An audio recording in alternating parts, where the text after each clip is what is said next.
Welcome to episode 196 of the Planet Destiny podcast.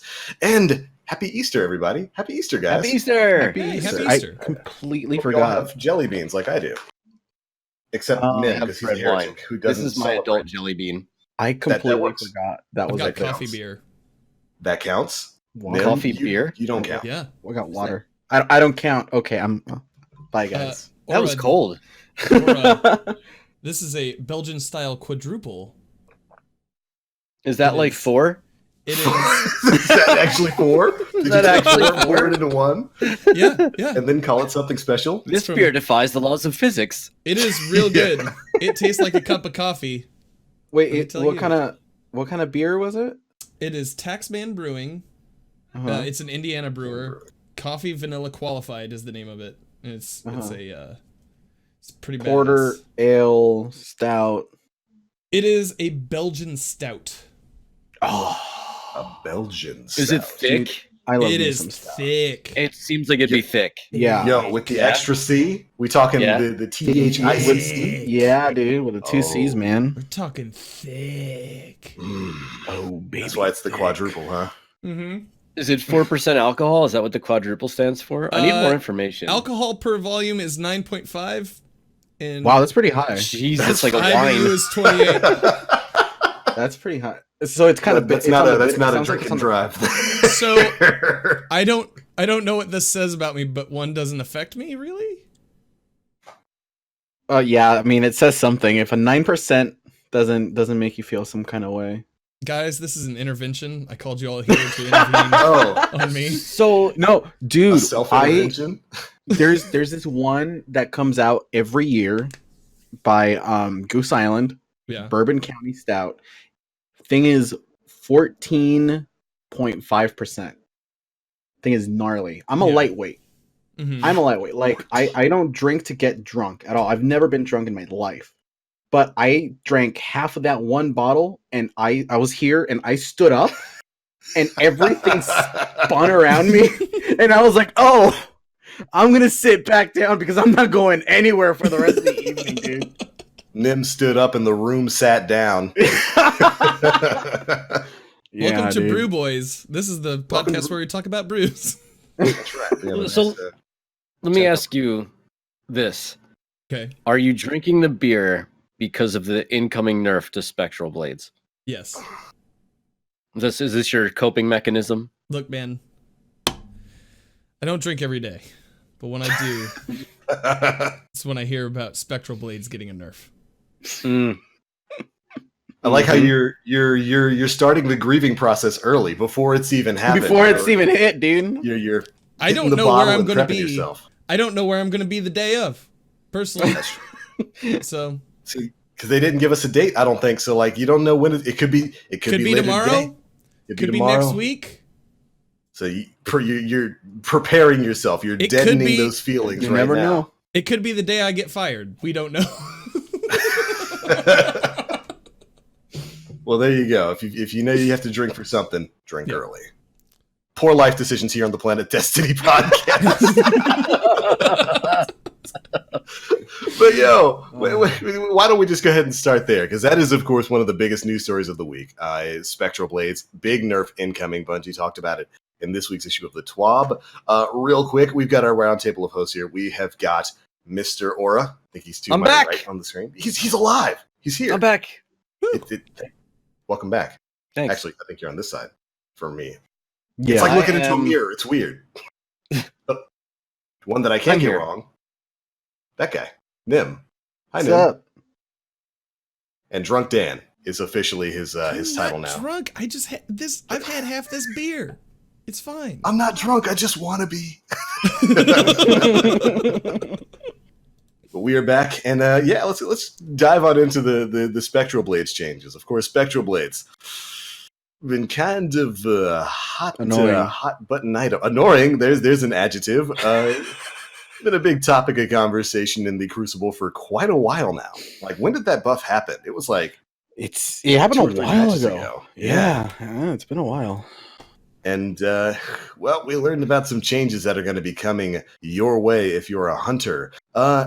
at a non-specific time. They didn't really give us a set date when these changes are dropping, but we do know what is going to be happening. And I gotta say, it was less nerfs than I thought was going to happen with Spectrals.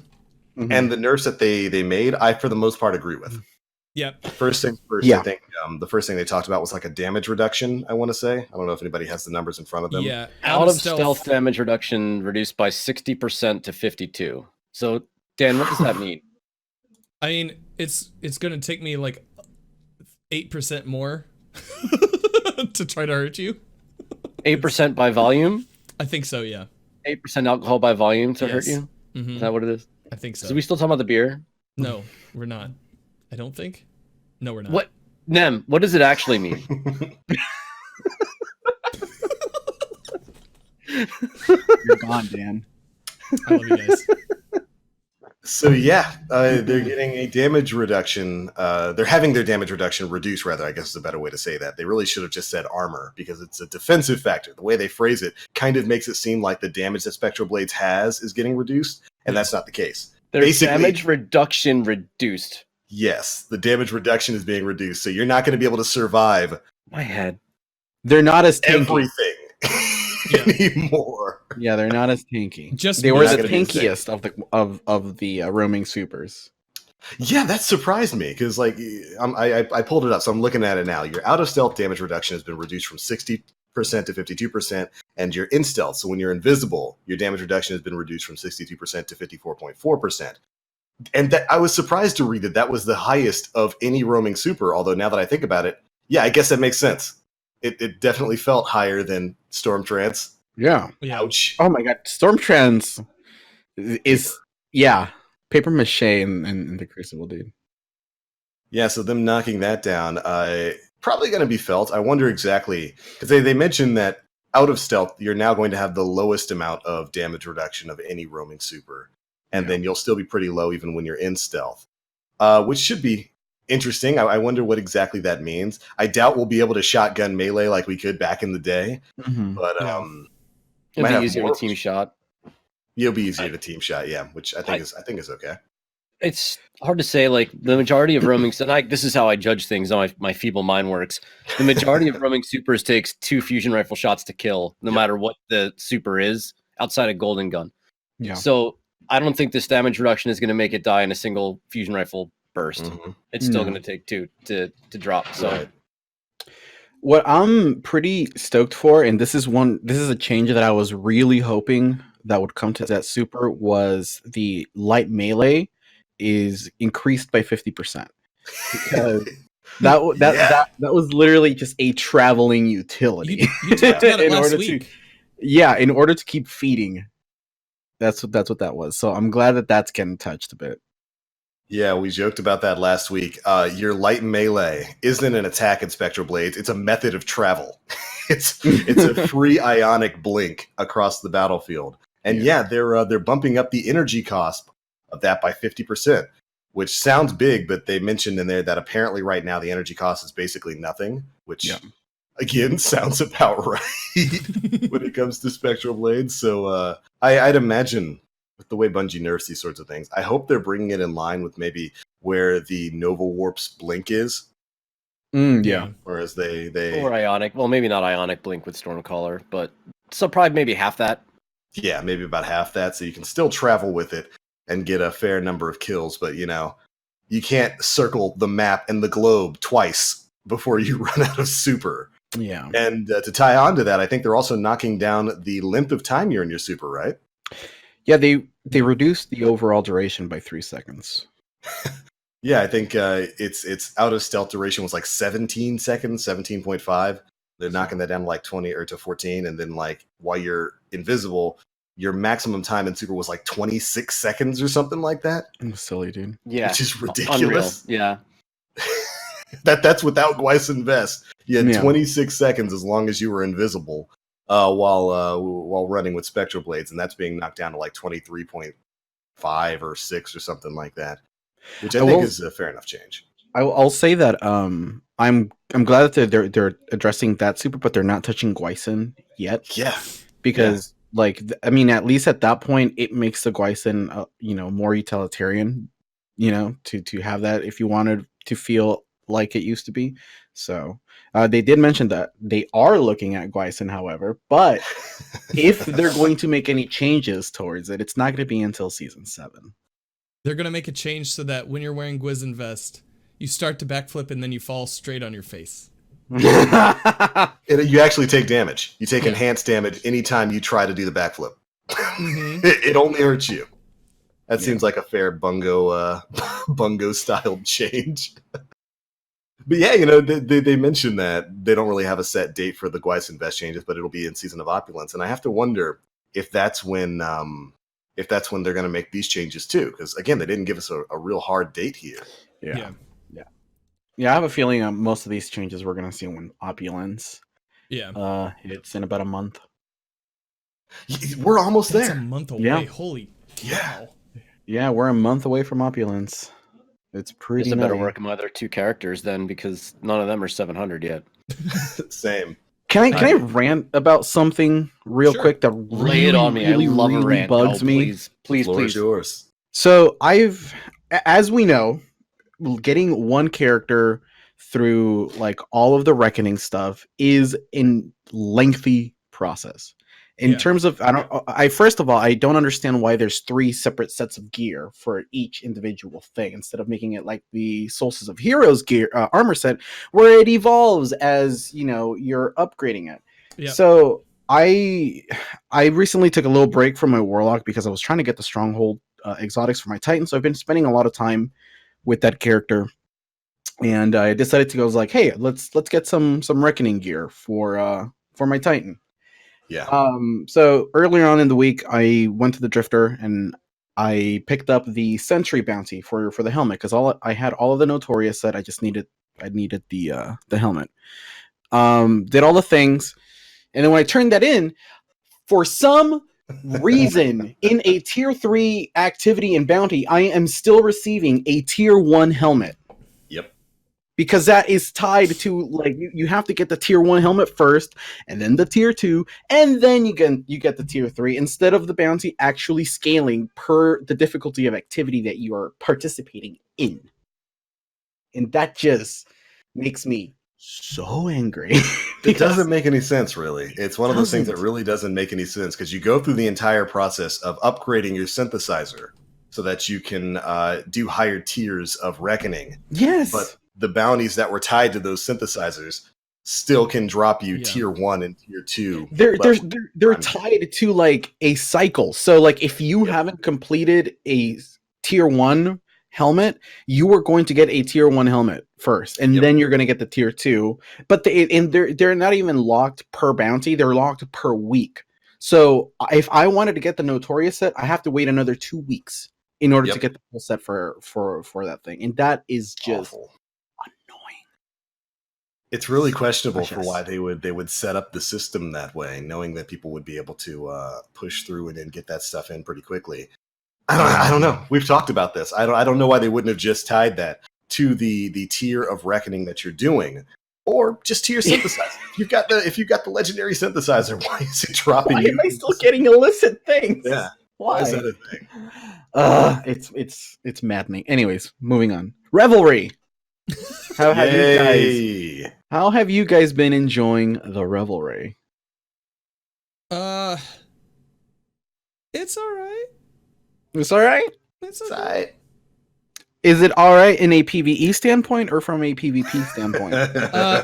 Okay, so PvE standpoint, like I like the Verdant Forest well enough. Mm-hmm. I got the Arbalest, so I never have to go in there again. PvP side, I am the Shinobu's hunter that is across the field. Oh my god! Oh boy! But I'm using the Ikelos SMG, or I was using the Ikelos SMG. I started using the Gambit SMG and Le Monarque. Bag. Le Monarque. I started using Le Monarque, and it's so great. So I'm disadvantaging myself while also having an advantage. It's fine, guys.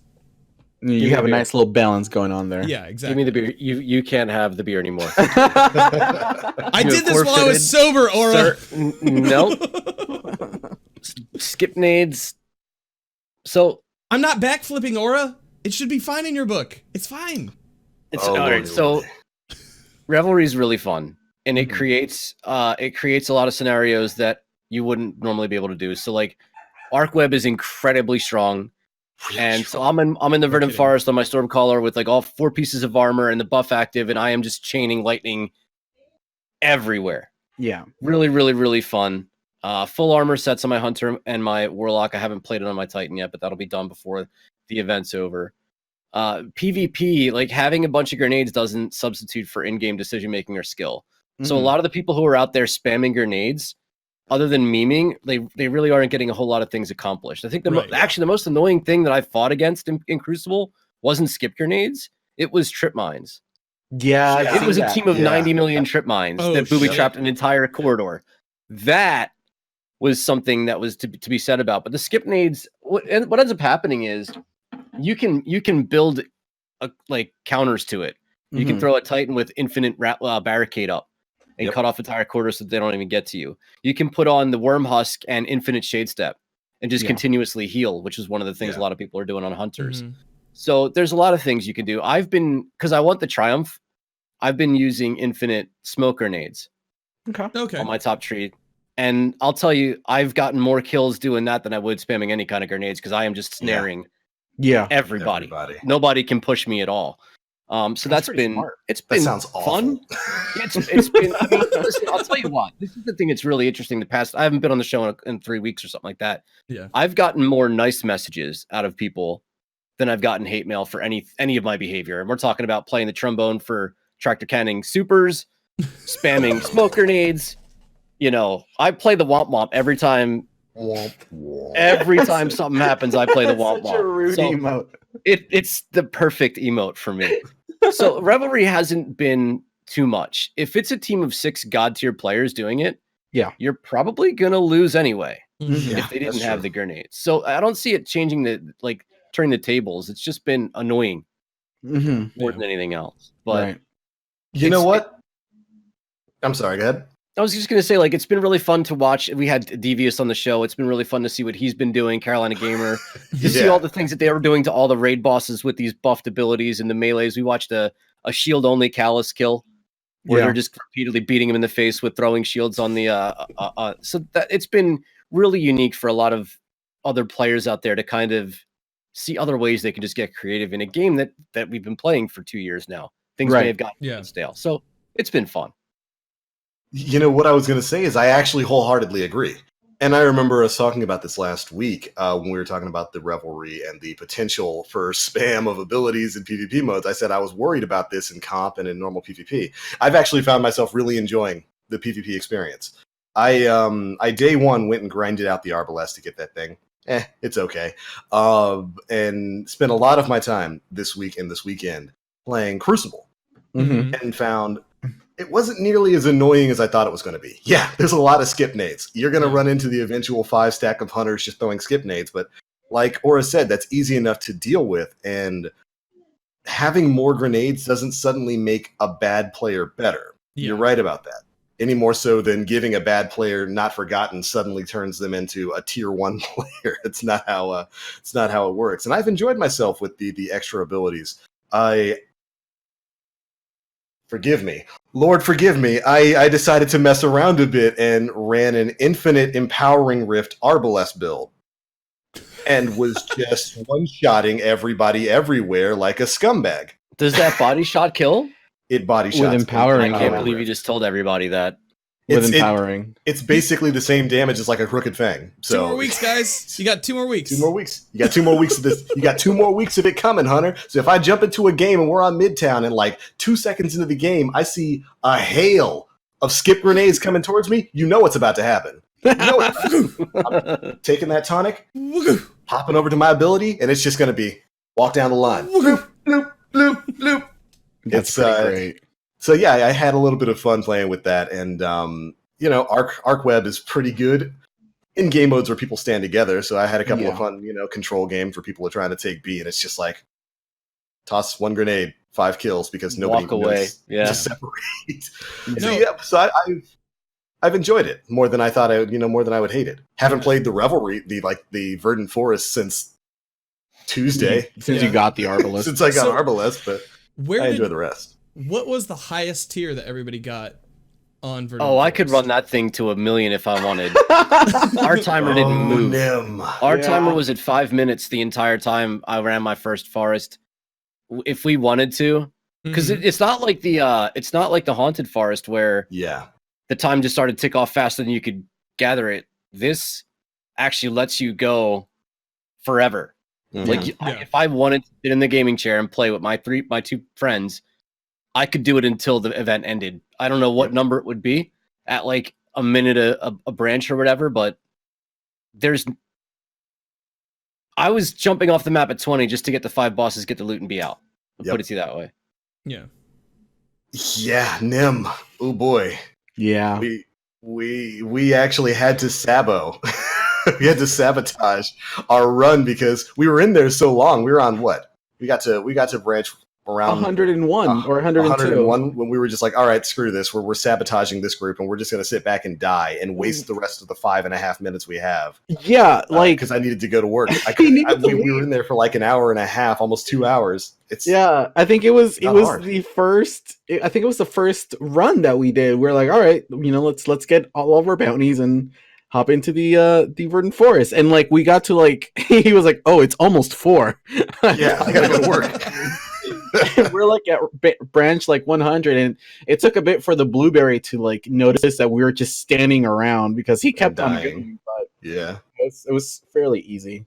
So it's definitely not like the haunted forest where they kick you out of there after a set amount of time, either via an unkillable psychotic knight chasing you down or the clock starting to run out faster. Yeah, and I like that, but I wish there were more reason to stay in past like branch 30. If it jumped in difficulty, I think you'd have a more viable game mode. Well, before we rip this apart, it's a free event, right? Yep. And I think that's the big part of the reason why we're not going to see a lot of the things that we'd want to see out of it was that, like, once again, Bungie kind of lays the framework for a horde mode. Right. Without seeing it all the way through to fruition, I'd argue that the Haunted Forest was a better representation of what we've currently got. But like, I the first time we did it, I had like 15 minutes left in my night. I'm like, we'll sit down and run through this real quick. Like 45 minutes later, I'm like, how do we stop? Because I didn't know that you could jump off the map and wipe to stop. I'm like, how do we stop this? So we literally sat still. We started exploring for the last 5 minutes. We were jumping up on as high as we could, trying to find all these different hidden areas that might be in there. Like, I literally didn't know how to end it because I didn't do any research at all. I didn't hear anybody talking about it. As simple as wiping the team would get you to the bosses. Yeah. So what we're finding now with a lot of and shout out to all my teammates who ran this with me, is like you go in with a minute 30. That's all you need if you just melt. Whether you chain your supers, you bring tractor cannon, you Nova bomb, and you just roll. You just roll through the 5 bosses. Piece of cake. Yeah, there's something that the Revelry kind of I have a gripe with, and it's the investment side of things. So overall, like TBL, you mentioned that if you wish there was something for us to chase to actually go into the Infinite Forest. So with the Revelry, we got an armor set. And by the way, there's going to be a video of this on the Planet Destiny YouTube channel on Monday. So watch it. And so each of the armor sets for the helmets, they each have a slot for an ornament that you can get. Mm-hmm. And the only way you can get this ornament is through spending 75 Reveler's Essence over at Grandma Eva. She has a little gift box that you can buy. However, the gift box is entirely random. You can get a blue armor. A blue armor. Let that one sink in for a second. A blue armor. Weapon. I don't know if weapons. Can you get weapons from there? Blue weapons. Yeah, you can get weapons. Blue weapons. I know I've seen you can also get like the armor for the Revelry, and you also have a rare chance of getting the ornaments to drop from that. That is where I have the issue, because the ornament, for some reason unbeknownst to me, is only visible during the Revelry. Why? And it's really? I didn't know that. Why? Yeah. And it's a shame because Those are I beautiful. think well the ornaments are really cool looking. They're like the antlers and the Yeah. little wings that you see on some of the things. But these ornaments are different than previous stuff that we've seen towards armor because these change depending on how many pieces of revelry gear you have on. Yep. So if you only have the helmet on, you have these small little like horns, at least the ones that I've seen. And then the more armor you have on, the more they change and the more vibrant they are. And it's I don't understand why the investment choice was to only have this during the revelry, Yeah. but it's such a random RNG way to get them instead of putting the ornaments in the verdant forest as a Yeah. post-game reward when you're killing the bosses Yep. after you get like Mhm. 50 rounds or 50 branches Yeah. or 100 branches or something like that. You know what I mean? Yeah. So yeah, it's a little questionable. I mean, I think honestly, this is probably one of the better ways they've implemented like an ornament corresponding to how many pieces of gear you're wearing, Yeah. and for it to only be visible for the next 2 weeks out of the rest of the year Yeah. makes absolutely Not no worth it. sense to me. Yeah. It seems like a waste of resources because Yeah. they really are. And I have the antlers. I got the antlers on my like second loot drop, and I watched them grow as I got more armor throughout the Mhm. course. And you put the entire set on, and it's huge. It looks so cool. Yeah. It matches whatever subclass you're on. So if you're on Void, it's purple. If you're on Arc, it's blue. That kind Are of you thing. kidding? Yeah, no, they matches your subclass, so it's Oh, pretty you just neat. blew my mind. That I And wasn't it's aware of. like it's so cool. Why isn't it permanent? Yeah. Like Oh. Yeah. this is what we saw with the armor in Destiny 1 with the Age of Triumph. Yeah. And as you collected the raid armor, you started to see it come alive. Yeah. And we're seeing that. And we liked that. And we want more of it. Here it is only for 2 more weeks. Yeah. That's dumb.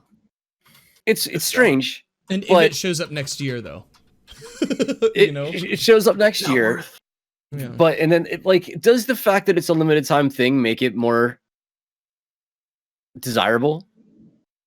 Or does No, that make you not want to spend not any at more all, time? because- doing it? No. Okay. Because see now that we know they're only visible during the revelry, I have no desire. absolutely zero motivation Zero. to Just- go and play the verdant forest to get reveler's essence to turn it Yep. in. Yeah. Because why? If I'm Well, only you get gonna be able Reveler's to Essence from any activity. So I've got Yeah, like but not 800 most of from it. playing Crucible. Didn't they you- change that though? You do get some.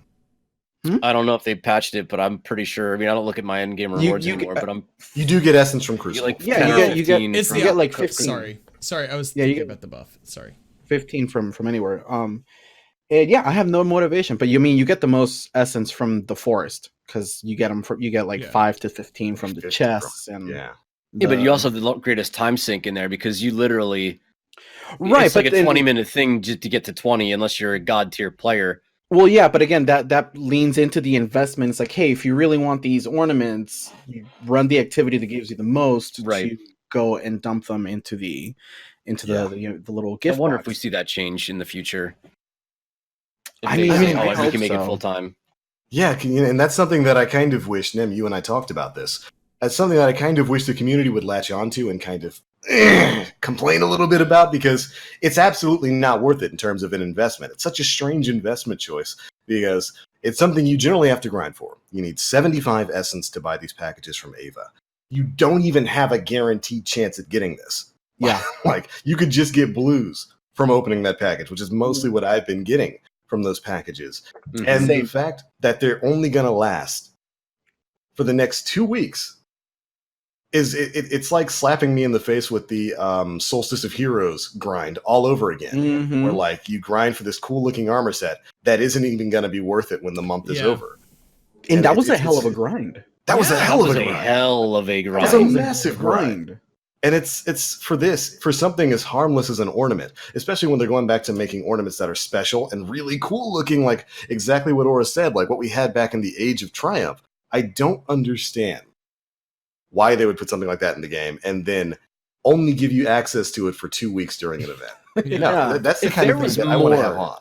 If there were more ornaments like it, to where this is a normal thing for us, Yeah. like we have all kinds of different things that our helmets will look like or our arms, I could see that being a case where they make it a special limited time only works for a little while. But to my knowledge, I don't know that there's any ornaments that do what these ones do at all in the game. Now, I'm not Mr. Cosmetic. I'm going to tell you, My That was chat what I made was me gonna put nickname shaders you. on my hunter.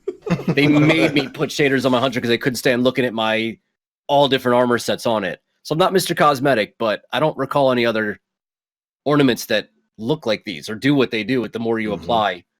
These are, if I'm not mistaken, aside from the solstice gear, these are the only ornaments that really kind of like pop out visually the way they do. Yeah. Yeah. And that's weird to me. That's so weird Yeah. because it's an investment issue. There's no point in grinding that out Yeah. if you're not going to have access to it longer than the event. That's like one of the things where it's something you would put on and then have on after the event goes away, where somebody would be like, "Oh, how'd you get that?" Had to be there for the event. And I almost wonder if that's why they don't want people holding on to it. They don't want that disparity there between people who played during the revelry and people who didn't. But isn't that like the point of games? But that's the point of it. Yeah. Yeah. That's the point of a game like this, dude. Like, I don't know. It's just, it's super questionable. It's a really poor design on investment because I don't want it. I don't want to get it now. Yeah. Like I don't. I want the armor for collections. And that's coming from somebody who has not played the Reckoning at all. And minimal. I mean, we're talking at less than 100 games of Gambit Prime. And I just want the armor sets to say that I have them. But let me ask you this. Is the exotic linear fusion rifle better and less of a grind than the horror story Yes. was? Yeah. Yeah. Way less of a grind. I got it in one day. It was like maybe 2 or 3 hours of running the forest. And that was mostly, most of that 2 to 3 hours was spent with Nim in that one run. In that one run, yeah. Yeah. I got more than 300 of the essence and like all the triumphs done in no time flat. It's really easy to get. I still don't have it yet, but I haven't really put forth much effort. Yeah. It's just- super easy to get. Yeah. It's just a matter of doing the triumphs, really. That's what's really only going to take you the longest. Even that doesn't take long. You can grind them out in specific instances. Yeah, a lot of it's like melees in the Verdant Forest and Yeah. grenade kills and whatnot. Yeah, Yeah. It's nothing outrageous. It's almost like they took the grind that was in, and I think the only thing we have to really compare this to is the Haunted Forest, and I forget what it was actually, the actual event was called, forgive me, but Festival of the Lost. Festival Festival of of Lost. So like is this less of a grind than Festival of the Lost? I mean, when I saw the cost of the horror story, I was like, no, not doing that. No, Yeah, not worth it. And this one, I mean, the cost of the ballast doesn't really, it's not driving me away from trying to get it. Right. I'll say that. Yeah. Yeah, no, it's way easier to get than the horror story, and a way better reward than the horror story was as a weapon. Yeah. But yeah, like you can get the Arbalest in a day. Yeah. Not even really super hardcore grinding, like because the bounties give you plenty of essence, a decent run of the forest. You're gonna get plenty of chests and all kinds of completions, and like if you get all 5 of those bosses, that's like 50 essence right there, and it only Yeah. costs 300 to buy it. So. Yeah. I mean, playing Crucible, I have like 1,000 essence. There's no problem with that. No, I it's, will it's say- just a matter of getting the triumphs for you done, and then you'll have the Arbalest. Yeah. It's the putting it forward. I'll say this, dude. Once again, the Bungie art staff and the audio team Ooh, yeah. crush it. Just like it's almost become second nature that we walk into these beautiful, lush, crazy, well-designed environments and like just take them for granted. Like the tower looks incredible. I didn't get to talk to you guys for a couple of weeks, so this is the first time I'm talking to you guys about it. But the tower looks great. The Verdant Forest looks really. I mean, it's actually it's the first time the Infinite Forest has become the actual Infinite Forest, depending on how long you want to play. Yeah. Yeah. I love that so much. I love Yep. it so much. It's such a good idea. Like, but I just wish that it went up in level. I just wish it every like 10 tiers. You're like, all right, like +5 on the light level scale, you know, and like I just don't even know what the light level scale is for it. I don't think it has has one. Oh, I think that anybody can explains a go in lot. there. yeah, it's 200. I think it's 200. Right. You know what? You're right. You're right. Yeah. So 'Cause if Yeah, if it just scaled up every 10, and you're like, okay, so 200, 205. If it did it every 5 even, it would, Yeah. you still wouldn't hit light level, you know? but you know what, dude? I think that as Bungie takes command of their own ship, I think we're going to start to see some of the things that we've been asking for in terms of a swarm or a horde mode really start to take fruition. And all of this might just be baby steps to see how it works in coding and actual, we're the beta testers for what could possibly be something like that coming down the pipeline. Oh, that'd be awesome. We've proven that, Glad can make it to 508 before Bungie has a memory leak issue and kicks people to orbit.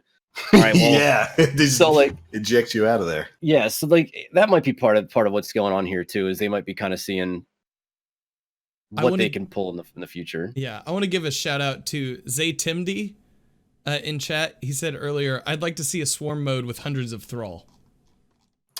Yes. I'll throw an arc grenade at my feet and let my risk runner do the rest.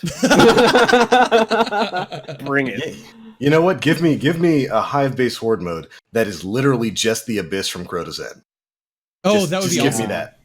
Just give me where that. I can't move. Oh man, I'm too slippery, man. I'm a hunter. I don't like to just hold forward like you titans out there. Stay in the light. Not what I do. If they could put it in the arena with the two knights in the reckoning, that'd be awesome. See, I want the dark. That blade. would work. I want the dark blade room. That's what I want, where you can't see. Yeah, you can't see anything. That was one of the greatest strikes I've ever seen in my entire life. Yeah, definitely. I'm down with that. So, Dan, have you gotten the Arbalest? I have gotten the dude. This week has been very profitable for me. I think I posted in the Discord earlier today, but I opened a bakery this weekend, guys. I don't know if you knew this. I got to 700. I got oxygen. That was Thursday night. And then, 700 was me not even trying to get 700. It was just passively playing whatever was available. So you do that. I got oxygen on Thursday night. On Friday, I got Arbalest. And then I had one frame that I needed to do. I did the hand cannon frame. I was like, guys, we're going to end out stream. We're going to go to Burguzia. Went to Burguzia. First time. Knocked out a Jotun. I don't have to play the game anymore, guys. It's just that you're done. I'm done. You're finished. Haven't used the Jotun yet. I have not used the Arbalest or the Jotun. I was like, good enough for me. I'm good. Night, guys. Have a good rest of your night. That's like me when I deleted my one-eyed mask when it dropped for me and chat died. Yeah, this was been one hell of a week for me. So that's awesome, dude. Yeah, sheesh, wow. So you guys know last week I was pretty excited to get the Arbalest. And then you did the review video and you realized I haven't even done the review video. I don't know if TBL is gonna. Are you gonna do that or no? You know what? I started working on it, and meh. it's such a meh weapon that's what the script wound up being. I'm going to say this because all I do is play Crucible, and I think that's where the Ballast is supposed to shine. And I was getting dink-dunked. I mean, just dinged a little bit and bodied by it. Mm-hmm. It didn't matter if it was a smoke grenade, if it was a one little bit of a skip nade. It seems like it does like 198 damage. It does a lot. It does a lot. And so I was getting bodied left and right because dude was just putting the littlest bit of damage. I mean, the smallest amount of damage. That was getting me really mad. Getting bodied by it was really getting me upset. And I can't knock the player because it's really, really smart. I feel like if you're going to go out there with this weapon and try to be effective, it's actually not about the headshots. It's about the body after you do the smallest bit of damage to somebody is what was the most effective. That guy had a really good game doing that. So I mean, under good hands, I call it the Arby's. So the I like it is pretty great. So I mean, I've seen Drewski put that thing to work, and I've seen Cool Guy put that thing to work, especially with the chromatic fire. Mm-hmm.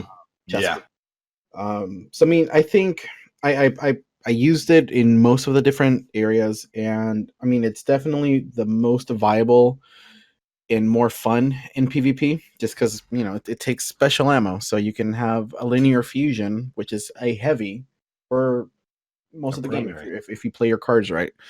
I was really stoked to take this into Gambit, and it naturally didn't fit my play style in Gambit, because like in Gambit, obviously when I invade to meme, If you guys follow me on Twitter, you know this. What he I've seen it. does. I've seen the footage. Yeah, so I invade to meme. And it wasn't it wasn't for me. But I took it over to my Titan because my Titan has the sentry gear. And it's actually a really, really solid weapon for a sentry Titan. Because if once you get like all of the perks going on for the sentry Titan, if you can manage to just kind of like ding somebody, an invader with it, you'll mark them, and it's super easy. And because of the way the Arbalest works with the shield disruptor and the main perk, I forget the name, but taking care of the captains and the envoys, the Arbalest is pretty 10 out of 10 for that. Like, it just completely deletes them. And even the large blockers, the knights, I think it like maybe like 3 shots them or 4 shots them if you have like the knockout perk active. It's pretty great for that. Yeah, it's because the main benefit of Arbalest is that you're supposed to use it to break shields. And to its benefit, it busts shields everywhere. Like, regardless of element, it'll break a shield on basically anything in one shot outside of like iron or match game on Nightfalls. That's about the only thing where it'll take more than one shot. And the follow-up shot you get after breaking a shield gets extra damage. That's the whole benefit with Arbalest there. And it's an all right sort of mixture. It's good for revelry. Works pretty well in that game mode because you face a lot of taken shielded enemies. In Gambit and in other PvE areas, I don't think you get enough benefit to use it over other exotic weapons. I wouldn't change most of my loadout to replace it with the Arbalest. Yeah. If you're a sniper, why put yourself in harm's way with a charge rate? That is exactly gratification, it. which is why linear fusions and Crucible are kind of strange. Like, they don't body shot kill, but they I don't know. They're strange weapons in the PvP environment. So if I'm gonna snipe, I'm gonna snipe. And that's the exact issue with using the Arbalest in PvP, because it works as a decent PvP weapon. It is a heavy weapon in your primary slot, but it's still only one shots as a headshot unless you're using something to boost the damage like Empowering Rift. If you have a bunch of Empowering Rifts, we've got Revelry going on right now, pop that tonic and have infinite ability energy. Yeah, you can one-shot. I think it also works with like the frontal assault ability with Titans, I want to say. You can one-shot with that.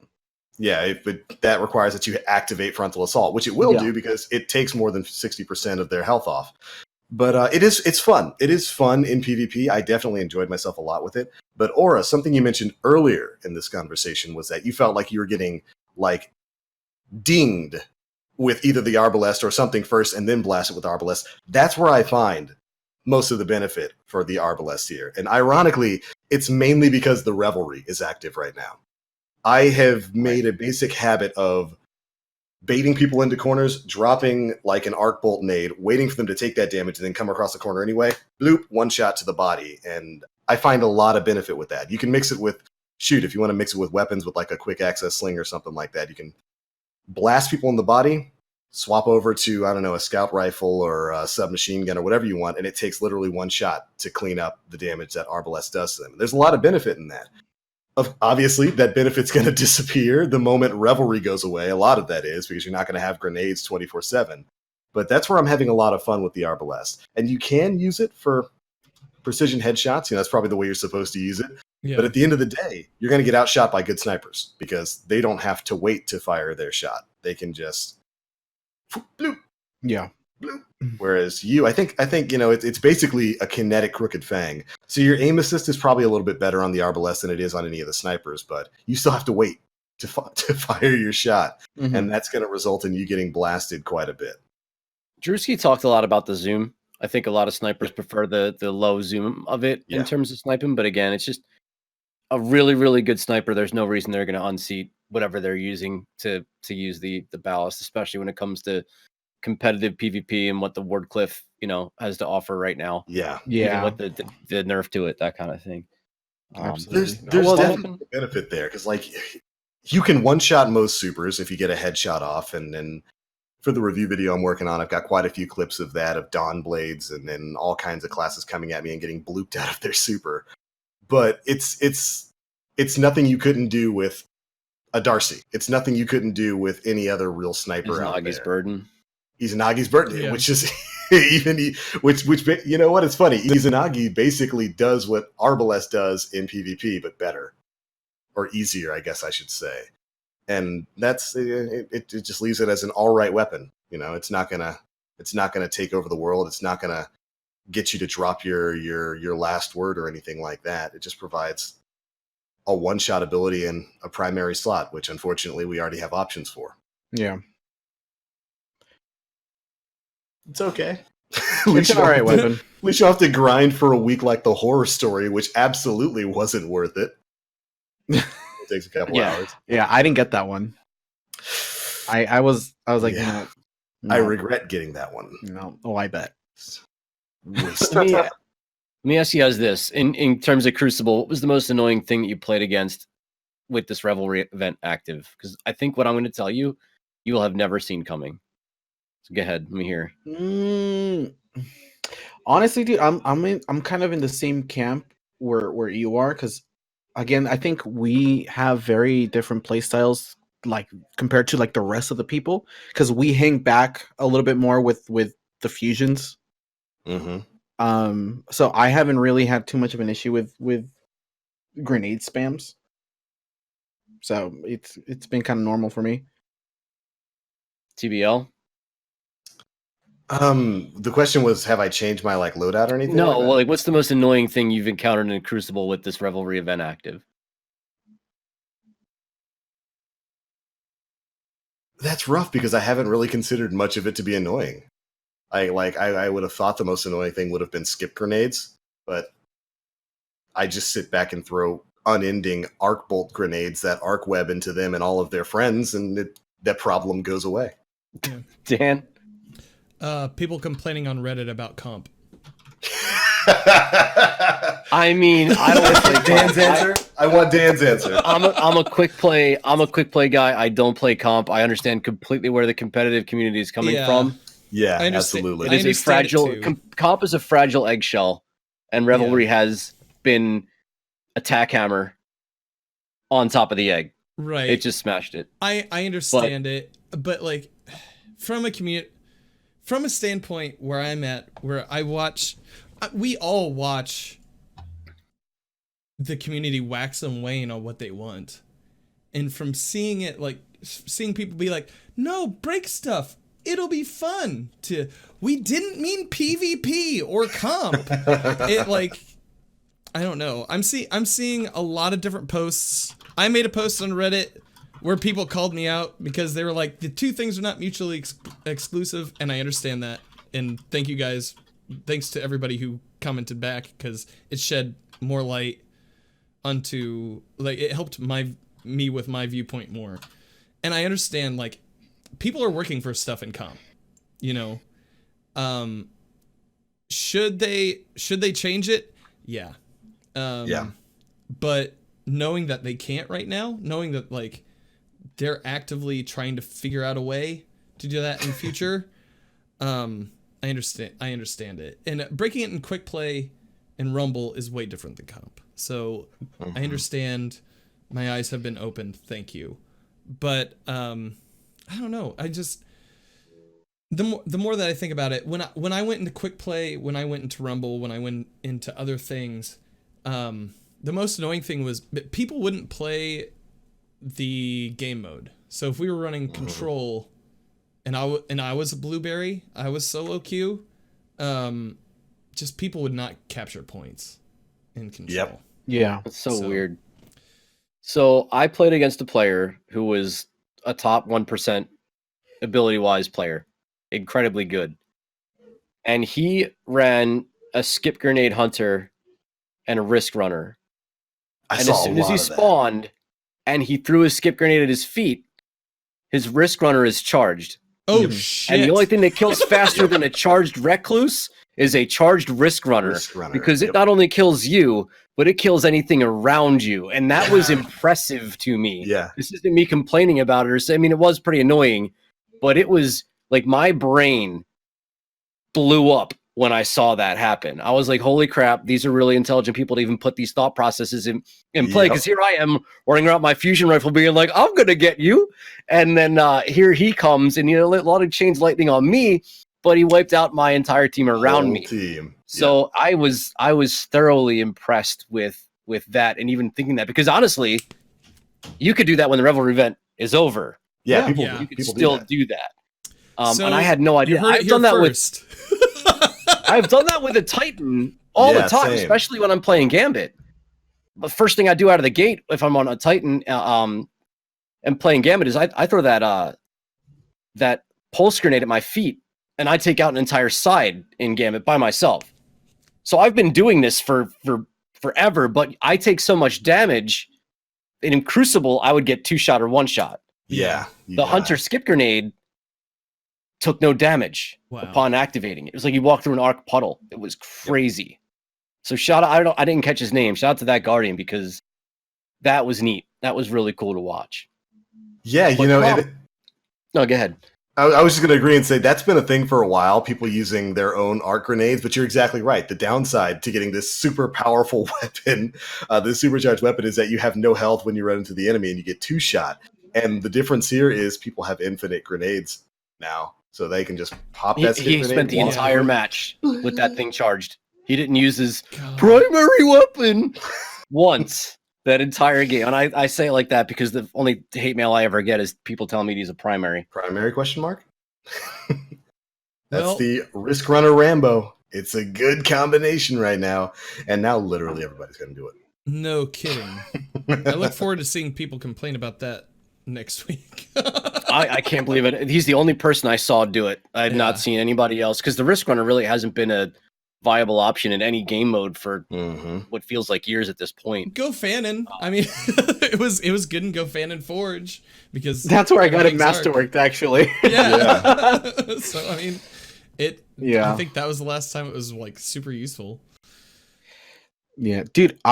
So I've been playing just mostly on the PvE side of things, but I'm gonna miss the revelry when this thing is gone. So many people are not gonna know what to do when their ability doesn't recharge instantly. Dude, so yeah, last night I was running a reckoning with a friend, and it was Grenadier. The modifier. Yes. Oh, shit. So I logged in with my Titan using the Ashen Wake gauntlets. Oh my I've god. heard that name before. So for those that don't know, the Ashen Wake gauntlets take your fusion grenade and they make them explode on impact instead of like the delay. Dudes, holy shit. So the phalanx, the giant phalanx, like Lake of Shadows boss that pops up, one grenade brings him down to 15% of health. That was without a well of radiance. Wow. So for anybody that's chasing the old-fashioned triumph, the revelry is the 2 weeks to do it. Especially when the grenade modifier is on there. All you need is just the healing well of a warlock and just start spamming grenades, because you're going to kill everything and you won't have to need to use a super to kill those giant dudes. It was unbelievably fun. I honestly didn't fire my weapon once. And when it came to the double night bros with the well, the grenade was doing two damage instances of 99999.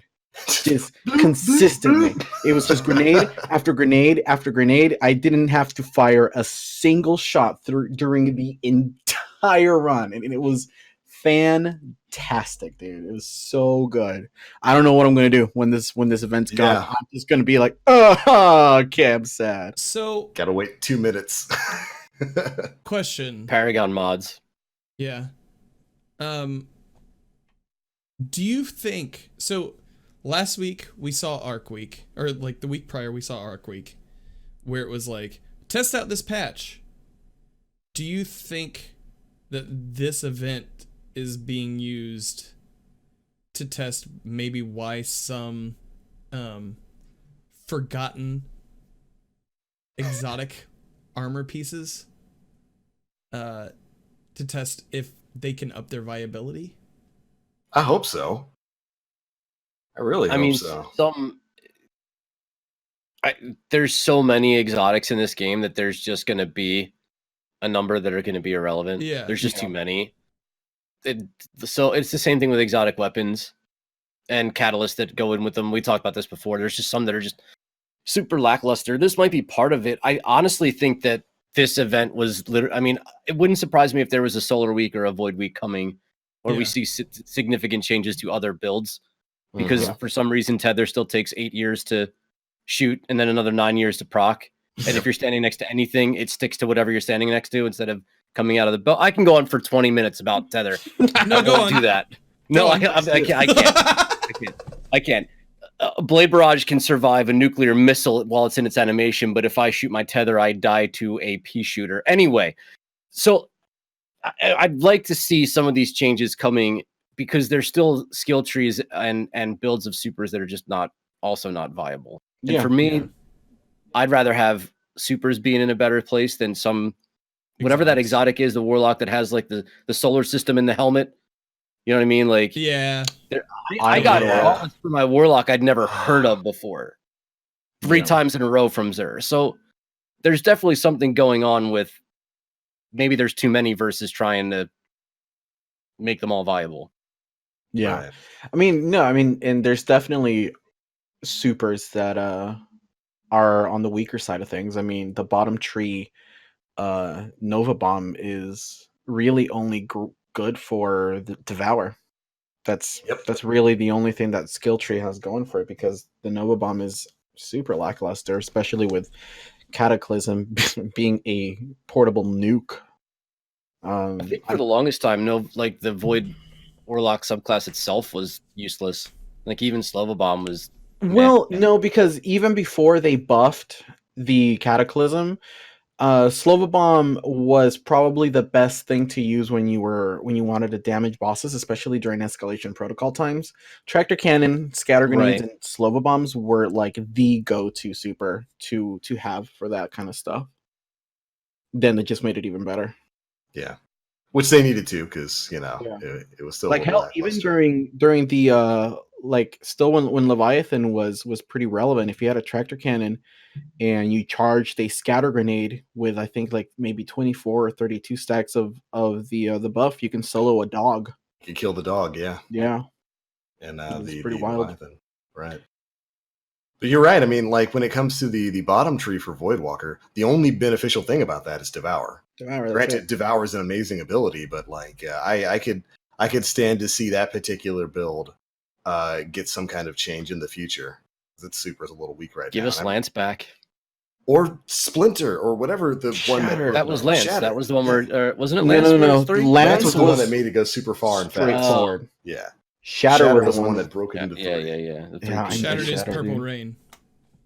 Purple Rain. That's right. Yeah. So I mean, we talked about the whole Arc Week, Solar Week, and Void Week, and whether or not that should be built as an event thing last week.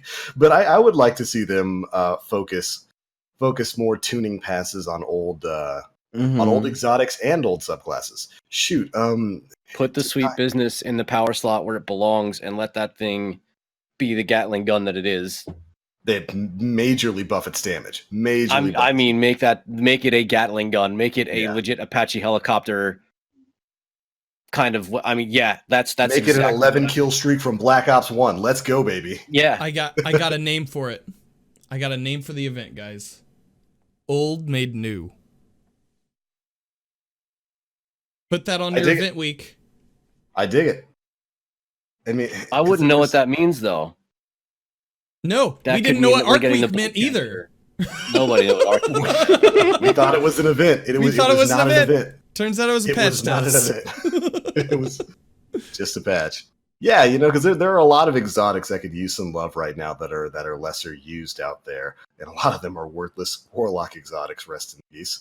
You remind me of the Crown of Tempest, which thankfully I love that exotic. Week, has seen a resurgence. And shoot, you made me sad, Nim, because I'm really gonna miss the revelry. I was running strikes earlier in the week, and like Oh my goodness! Just being able to sit back in front of a boss, like the Insight Terminus, the one with the giant scion. Yeah. I was able to get to the boss there, and then just sit back, sit on the plate, break him out of his shield, and then when he dropped down, throw one arc bolt, watch it chain between every enemy, and then back and forth between him and like a dog 3 times. By the time he's done taking damage from that, throw another one. He's back in his shield. Go stand on my other plate, break it, throw a grenade. Everything's dead, and I'm gonna miss that when it's gone. I'm gonna miss not being able to just throw infinite grenades. And like with the tier 4 buff from the armor, plus conduction times, it's instant, dude. There is no downtime between your grenades. It's just throw, and it's beautiful. It's a beautiful thing that I'm really gonna miss when it's gone. So good. I'm telling you, dude. Like that's the only thing that I've been spending my Reveler's essence on is the tonics. Yep. And like, dude, just I'm almost sad just thinking we only got 2 weeks left of this mess. Amazing cooldowns. What if ornaments make a comeback that allow you to lose your super? Because I used to run this ornament, but get double or triple times on your abilities. I used it on. I've been a Void Warlock since year 3 of Destiny 1. Right, so I was the asshole who ran around with 2 smokes and 2 spike grenades. Yeah. Oh yeah. Yeah. I was that guy. And I did that in Mayhem. Still, no tether, but instant smoke and spike grenades everywhere. Yeah. The artifacts need to come back. Yeah, the artifacts. That's what it was with Rise of Iron and the artifacts that you sacrifice your super, but you get faster. Would you take that trade-off? Would you actually... On Stormtrance? Yes. Stormtrance is not bad. I mean, I was running it doing the Vernon Forest because there's just so many ads per plate, and with the Crown Tempest, I have my super for like, I don't even know, 30 seconds, 45 seconds. I still think that super needs a buff in PvE. I do too. I agree, but you have Kamea, whatever, the giant fist of energy that is... Well, first of all, the animation takes me off target, but that's because I've only used it like 3 times. But well, I mean, the animation just doesn't let you see in general. Right, if you're against a wall, you forget it. It's just a beam you coming out of your screen. Back? Yeah. I actually went back to Destiny 1 last week, and I was just running strikes, and I completely forgot that the memory of Perun was a thing, and I was just mailing every single thrall at night and just taking them and just watching my minions go ham. Yep. Dude, I miss that thing so damn much, dude. Like I remember trolling in strikes with it, like during the reprised version of the Omnigul strike where the ogre spawned at the end. I would always take one when I was just randomly running with blueberries. I would always take an ogre, and it would extend that fight for so long because they couldn't kill the ogre. You're a bad person, Nim. You're a bad person. I'm so good. I'm so surprised that hasn't made its way into a raid mechanic.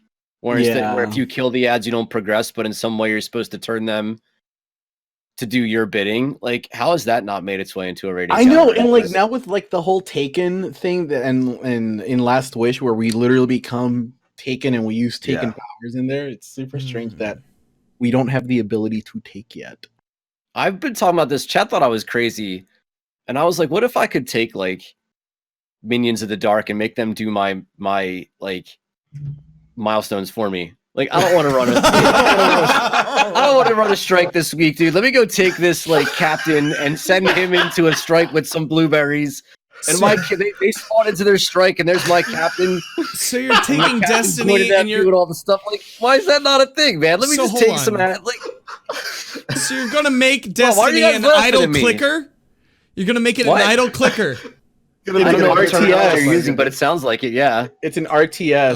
Oh my god! I want to take a captain and make him go play Gambit for me. Y'all let them will be out there. My captain will invade.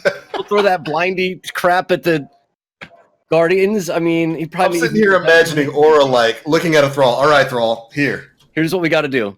I need you to go get the mountaintop. I can't send a Thrall out. Come on now. Thrall, go get the mountaintop for me. I'll send an ogre. Go. Dude. Man. All right, Acolyte, you got your boomer cannon. I'm gonna need you to go get Fable. Exactly. First game, that Acolyte gets a 7th column. 2 of them back to back. Wins the game on his own. I wonder what an got you, Acolyte boss. super looks like. You It's have to probably be a that little Guardian. fireball Maybe be a grenade. Guardian. Maybe I get fired. Maybe I'd actually get fired as a Guardian, and my captain would actually become the Guardian. I don't know. So fun fact: who's seen the GDC presentations that some of the Bungie devs put out there? I haven't seen this year's. TBO, It's did you see Peter Saritz's presentation of Gambit? Yeah, I did. Yes, after I you did, recommended it to me. That was Yeah. cool. There was one where one of the early talks, and I am so sad this is not a thing. Like, guys, I am heartbroken. One of the things when they were coming up with the concept of interception for Gambit, which eventually turned out to be the invasion mechanic. One of the things that they were talking about is having an ogre controlled by a player sent to the enemy team. Oh, that'd be so cool. Why not? Yeah, dude. Take a swig, Dan. It's gonna be okay. I'm out of Enjoy your beer, Take a swig. and I That feel would be bad. so cool. And I got so sad. And one of the reasonings why they went against it is because they said that they didn't want to limit the player in terms of the like their sandbox. Limit the player. And another thing too was send a player over with taken abilities. Mm-hmm.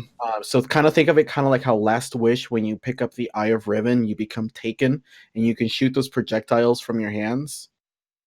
That was potentially going to be another thing. And back when all of this was during development, when a player invaded, they were straight up taken.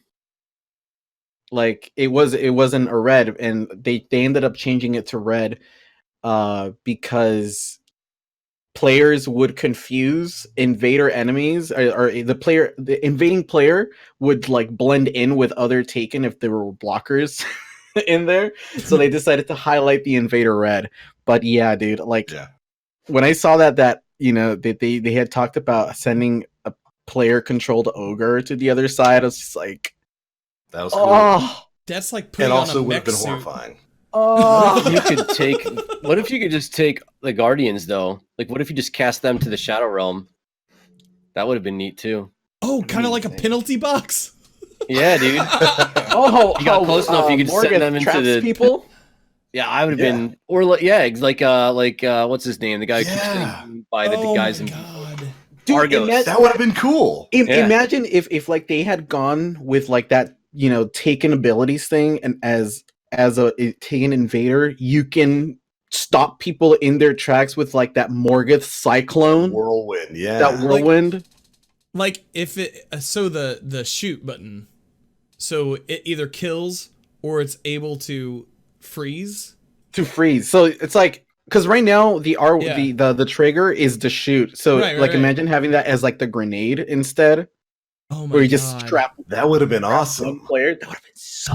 And then they have somebody else has to go and break them out. So then a relic would spawn somewhere else. They got to go get and cleanse to get them out. That would have been freaking cool. Why aren't we working for Bungie right now? Because what we did, what just talked about, probably can't be coded. Yeah, okay, that's true. I would have taken that over the ogre thing because I only foresee love being disaster. ogre. I only with be the pushing stupid. beam. I only foresee disaster. Players taking control of the. Oh, you get both beams. You get the energy beam and the pushing beam pushing from. beam. Dude, I'm down with Oh, that. Give me that pushing ogre. beam would be so fucking annoying. Oh my god. It'd be so fun. What are you talking Oh my about? God. Oh man. These maps with walk-offs, absolutely not. You see somebody jumping, bloop bloop. Oh no! I would send them to another map. Kell's grave would be the best. Stop. Oh, that'd be ever. terrible. It's Oh, already you're the worst heartbroken. Gambit map, Nim. It's Stop. literally the best. Oh my god. It would be That'd like be awesome. Babe Ruth just lining up, just knocking it out of the park. Yeah, call it your shot, man. Give me that ogre. Oh, that Can it would be Fogoth. We need to bring the Oh, trolling. God. The absolute trolling that would have come of that would be unheard of. You think you get hate mail now in Gambit? Oh my god. Rest in peace. Ogre piece of shit. You can't do that with your guardian. You suck. Oh, you ogre clutch. Kill me with your guardian. Ogre crutch. Use your primary, dude. Oh, you rely on that eye blast. What up? Yo, can we get a hashtag ogre crutch? The name of this episode is now Ogre Crutch. Absolutely. Please. My god. Use a guardian. Gosh.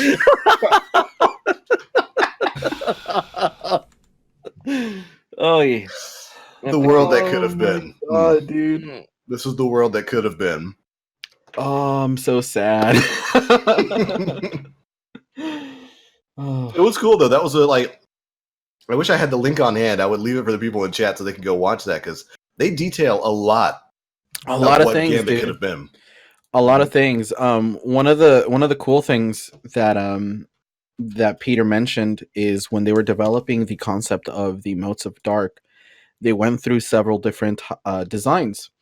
The original design for the Motes of Dark was it was just an engram that they had. It was just like a purple engram, but with that, you know, if it was like on a cliff or something, those things tend to roll, so they would roll off cliffs. The one that I kind of wish they would have gone with, just because it kind of makes sense thematically around the thing, was they had tiny little mini blights as the Motes of Dark to collect. But again, because it's a spherical object, it would roll off, and so These things kind of bounce around a lot, being little triangles that they are. They do, kind of popping all over the place. Yeah, but yeah, no, I really wish it would have been the little mini blights thing because that just kind of makes sense. At least in my head, it makes sense. But yeah, they wound up because I think they said that they had the design for the motes already in the code. Mm-hmm. It wasn't really used for much else besides like the little triangle pickups that you get sometimes when you're doing patrol missions. Yeah, and they decided to enhance those, give them a new look, and go with that, which I guess works. They look pretty neat. Yeah, it was fascinating. It was a fascinating amount of insight into the creation of Gambit, and I'm glad you didn't go with the ogre crutch. Thank you. Oh my god, that would have been nuts. Here, Chet, if you guys want to watch it later on, it's an hour long. So if you want to just have it in the background as noise or something, there it is in the chat for you guys. It's really, if you're into Gambit, Gambit, it's a really cool talk of how things evolved. And they talk everything from like the earliest conception of Gambit, and it's vastly different to what we have now. Right. I recommend checking it out if you got an hour to kill. Well, right on. I think that pretty much covers most of the news that's happening this week. The only other real thing to talk about is the fact that Iron Banner is starting next week with Reset. Yeah. We're going to have Iron Banner back, so if you didn't get your Wizened Rebuke, that's totally worth it. Go ahead and do that now. But there'll be Double Valor, so get your Reset. Double Valor, there's a new triumph associated with 2,500 kills while under the burden. Nah, B. Ain't nobody got time for that. Ugh. I want it. Stop it. That emblem looks so good. Maybe I'll try it. Is it 2,500 kills under 100 light worth of? Yes. I mean, 2,500 kills, I feel like that's, for me, my daily gaming, that's over a week. I want to say I average somewhere between 300 to 500 a day. Yeah, that's going to be a lot of Iron That's Banner. At normal light in quick play, not playing against teams of 6. Yep. I got to 500 in like 3 days. You took breaks though. You paced yourself. Yeah, a lot of people went out and went after the first day, but you know. Oh, but it's going to be Iron Banner with revelry buffs active. So, so maybe I'll be on my Warlock popping that damage buff rift everywhere and doing it that way. Maybe we'll see. Some handheld supernova action, dude. Oh, God, I hate that grenade. I don't want to talk about it. They're everywhere right now, but at least you have to be somewhat close to people to get that kill off. I feel like that grenade does everything for you once you've thrown it. It does. And I've never used it, so I can't attest to whether or not it actually tracks to you. It's But it certainly feels like when the Guardian throws it up and to the left and it comes down and to the right and hits me, Because that there's something else going on wide. there. It's So really wide. yeah, So as long as they're within shotgun distance, you're dead. yeah. Sad. Least Well, all not right, I as think it's time to move on to some questions now that we've covered Ogre Crutches and Iron Banner next week. Yeah. We got some decent ones, Dan. Yeah, oh, we got a lot. Thank you guys all for submitting questions. We'll probably slim down the pile just so that we can go watch Game of Thrones. But so we have M Mills asks, for the big summer event, what kind of activity would you like to see? More forest, modifiers for activities, etc. What's the big summer event? So the idea is that like what last year we got what? Solstice of Heroes or something? So we probably are going to get something like that back. I Yeah. wouldn't imagine that they would just use that once. But then again, ornaments and revelry. So, but like, what would you think the big summer event would be? I would almost. I'll tell you guarantee- what. Yeah. I don't want an event. I want the pinnacle PvP weapon to be higher than 2100 glory to obtain. Because I Okay. feel like the Recluse is a better weapon than a 2100 glory. That weapon is representative. amazing. It's It pretty feels darn like good. and I'll be the first one to say I ate my words because we all laughed about an SMG. And it is a manageable weapon to fight against. It is a manageable weapon to fight against, but I feel like it could have been a 5500 and people would have probably been okay with that. Yeah. So that's what I want out of summer. I want the pinnacle weapon to be a bit harder to acquire. Yeah. Okay, now you go. Okay, I will. I would love to see like an Age of Triumph type armor set, like based on the different raids that we got. Like, and I'm not talking just like Leviathan. I'm talking like Leviathan, Argos, and SOS. Spire Stars. Yeah, Spire Stars, and like everything else that we've gotten up to this point, because that's what really got me to grind for those back through those raids again. Mm-hmm. And Yeah, absolutely. it was a lot of fun. I would like to see a more fleshed out version of the Verdant Forest where it was definitely a true horde mode where like every 5 tiers you had something new happen. That would be cool. There's a lot that could happen in this, and it's pretty like it's pretty wide open space. However, there's a lot more to do this summer than there was last summer That's true. in game. So whatever they add, it's just going to be in competition with everything else. So Yeah, I mean, I'd imagine they're probably going to do another sort of Solstice of Heroes type event before summer comes to a close. But It's in the calendar. yeah, but I would love for them to bring back the year 1 raids in a viable fashion like Age of Triumph. I think that would be a fantastic idea to Isn't make that those Opulence? relevant. Aren't they bringing back the gear and opulence? are they? Possibly. In the Vidoc that they showed and they started talking about opulence, all of the Guardians were wearing Leviathan gear. I mean, I wore Leviathan gear this week when I played Leviathan. Well, I mean, I'm sure they are gonna up it. Yeah. is what I'm saying. Right. I mean, because we know we're getting a raid with Season of Opulence. We know we're getting Mhm. something new there, but I would love it if they revamped some of those year 1 raid experiences that have been completely irrelevant, since If- Forsaken came out. If they're gonna do that, I want them to do that as a send off for Destiny 2, Yeah. September. I wouldn't want that in the summer because I feel like that would be the end. It might be the end of Destiny 2. Season of Opulence might be the last thing that we really get. We don't know if anything's coming in Could be. September or not. I don't think we do. So if they were going to bring the year 1 raids forward, I would want that to happen as like a final send off with incentives that were similar to how they did in Destiny 1. I think that what they did in D1 at the end was It was great. very suitable for the Yeah. situation. But do you think those raids from year 1 of D2 have the same impact as the year 1 raids from Destiny 1? Nothing's going to compare to Vault of Glass, but I mean, I can't sit here and tell you that Leviathan is a bad raid experience because I think it's actually a very, very well done raid, despite the fact that we meme every year one boss at this point. Yeah. When I say we, I mean other people, but as it should be. I can't sit here and tell you that Argos was really a bad raid, other than the jumping puzzle in the beginning. I think that Argos was a really good one. Spire of Stars is one of the most chaotic raid experiences I've ever had in my life. Boy. So, I mean, for me personally, I would say that it's up there. I mean, nothing's ever going to replace Vault of Glass for me, but I would say it would have the same impact.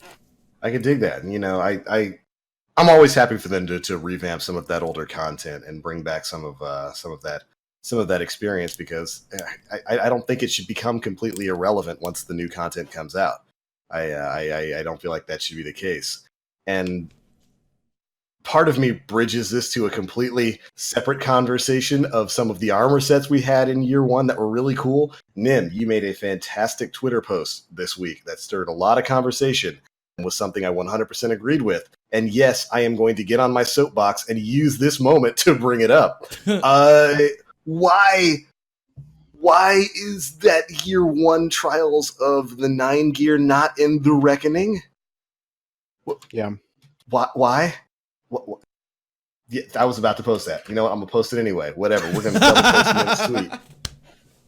And that's like content from year one that I feel like should have still been relevant. And I don't know. Maybe you're right, or maybe that's something they should hold on to for the in phase of Destiny 2, whenever that's going to be. But Trials gear is separate because we didn't get it for the entire first year that Destiny 2 is out. With the raids, we got the experience the entire time. So Nem's tweet aside, which I agree with. I didn't even see it. Go click it. I'm going to be favorite or like number 814. Go look at that armor. Why isn't that in our hands right now in year 2? That's like the coolest looking ornament set in the game, and like we'll never have it again. Yeah. I don't get it. It's one of the things I don't get. It be Acer asks, looking back at all the seasons you've been a part of in D2, what do you think Bungie needs to work on for D3? I'm not sure that for me, the content trickle wasn't as good as the flood at the beginning. So Black Armory for me, and I think part of this is the fact that I haven't participated in Season of the Drifter. Yeah. As a full-time Destiny content creator, I have not participated in Season of the Drifter basically at all. Yeah. I participated in Season of the Forge, but for me, this still feels uncomfortable. I still prefer things the way that they were because I'm an old man and I'm disgruntled. So I think that's the biggest part of it. What I'd like to see, and maybe with Bungie at the helm of their own ship again, maybe we can get both. Maybe we can get a full content drop at the beginning of a season and have something that trickles in as it moves on. Because I actually think the events have been fun now that I've experienced them. I think that they've only done good. I don't think they've driven. I mean, everyone in com is making comments like, "Oh, I'm never playing this game, bro. I'm done." But they've been saying that since the game came out. Yeah, they'll be back. They've been saying that since the game came out. So it's like, whatever, man. I kind of want things back the way that they were. Yeah. See, I'm kind of the opposite way. The more that I play, like toward the front end, yes, I was not into Black Armory as much, right? Just front end out the gate.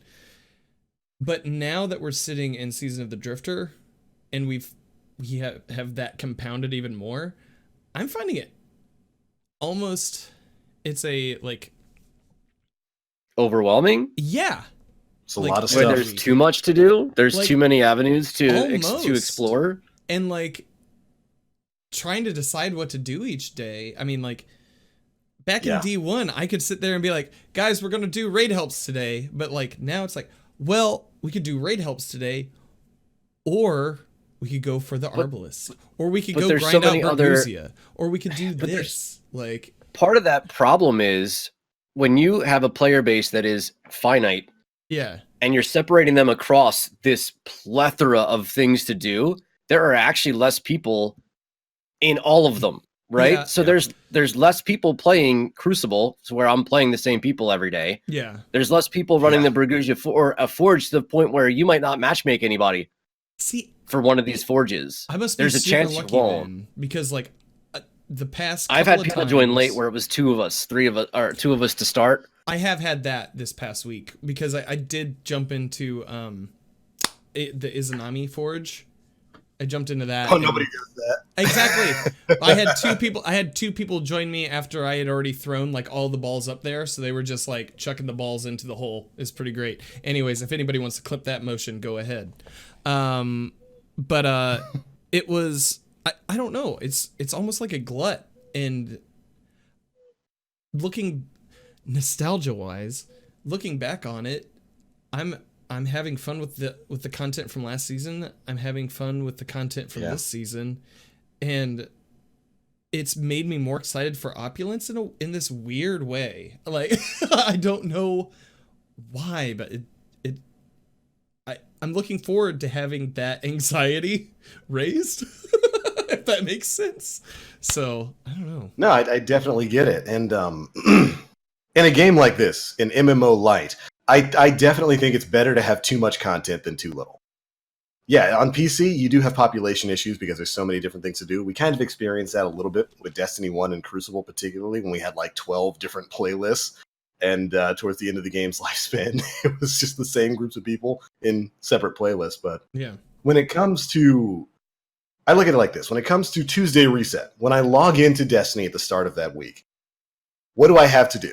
In D1, it was very straightforward. Okay, I've got my daily, I've got my strikes, I've got my raid, I've got my Crucible, and whatever weekly sort of Crucible things going on that week, and then I'm done. In this, it's like, all right, well, I can go do my Dreaming City stuff, get that done. I can go do, Escalation Protocol, the SMG is available this week. Still haven't gotten that. I can go run that. I've got my Nightfall, I've got my 100k Nightfall, I've got the PvP playlist for this week, I've got Iron Banner up, I've got these raids.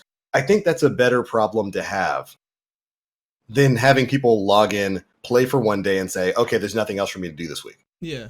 And right now, Destiny's kind of in that sort of situation with, a whole nother season of content getting ready to drop. And while, as we've seen with Season 5 and Season 6 here, the Season of the Forge and Season of the Drifter, it might not always be content that every player wants to play. Like Aura said here, he doesn't play Gambit, so he barely does anything to do with Season 6. But I think at the end of the day, it's better to have a lot of stuff to do. Yeah. Almost with things to do in a game than to not have too much, or not have enough, rather. There's so many milestones, and not even milestones, but there's so many ways to advance your character. Yeah. Like, Oh, man. you didn't even mention the forge weapons and powerful frames. No, yeah. You know what I mean? Like, that's another thing. There's the wanted bounty from the spider that I think a lot of people forgot it even existed as ways to do. Yeah.